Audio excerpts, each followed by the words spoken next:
they are taking them. Okay, so and then பாத்தீங்கன்னா they will have some another related thoughts also, like ஒரு traditional thought இருக்கும்ல, இதனால என்ன ஆக போகுது, இது வந்து என்ன பெருசா மாற போகுது, அந்த சேஞ்சஸ்லாம் எல்லார் மைண்ட்லயும் இருக்குது. இந்த மூணு விஷயம், ஒன்று வந்து அதோட அஃபோர்டபுள் காஸ்ட்ல இல்லை சின்ன கம்பெனிஸ்க்கு. Not I'm saying about multinational companies, I'm saying about ஒரு மீடியம் ஸ்கேல் இல்லை வந்து ஒரு ஸ்மால் ஸ்கேல் மைக்ரோ ஸ்கேல் கம்பெனிஸ்க்கு அது அஃபோர்டபிலிட்டிக்கான ஒரு ப்ராப்ளம் இருக்கு. And then traditional mindset, ஓகேங்களா. அண்ட் தென் பார்த்தீங்கன்னா டெக்னாலஜி அவுட் ஷூட்னு சொல்லுவாங்க ஒரு விஷயத்த. டெக்னாலஜி அவுட் ஷூட் அப்படின்ற விஷயத்த யாராவது கேள்விப்பட்டிருக்கீங்களா? Technological out shoot.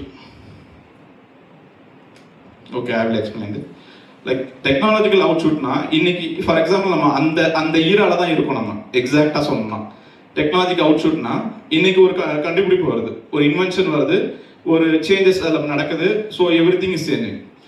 And immediately within 2-3 weeks again அதுலேருந்து இன்னொரு இன்வென்ஷன் வந்தது.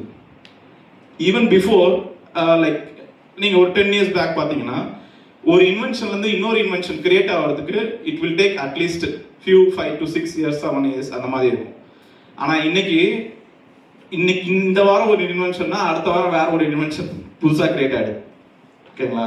ஸோ அதனால இப்போ நான் ஃபார் எக்ஸாம்பிள் நீங்கள் ஒரு ஸ்மால் ஸ்கேல் கம்பெனி ஆரம்பிக்கிறீங்க, கோயம்புத்தூர்லையோ ஈரோட்லையோ போட்டு ஒர்க் பண்ணும்போது, அவங்க டிஜிட்டல் டிரான்ஸ்ஃபர்மேஷன் கொண்டு வந்து இந்த கான்செப்ட்லாம் ஆட் பண்ணி வைக்கும் போது வச்ச இன்ஸ்டாலேஷன் பண்ண உடனே அடுத்த அப்கிரேடேஷனோட ரெடி ஆகும். ஸோ எல்லா இண்டஸ்ட்ரியுமே வந்து ஈவன் காலேஜஸ்லேருந்து ஆரம்பிச்சு ஸ்டூடெண்ட்ஸ் எல்லாருமே when they plan for these things digital transformation குள்ள போகும்போது ஃபியூச்சர் அப்லிஃப்ட்மெண்டோட அந்த ப்ராஜெக்டை டிசைன் பண்ணுறது ரொம்ப முக்கியம்.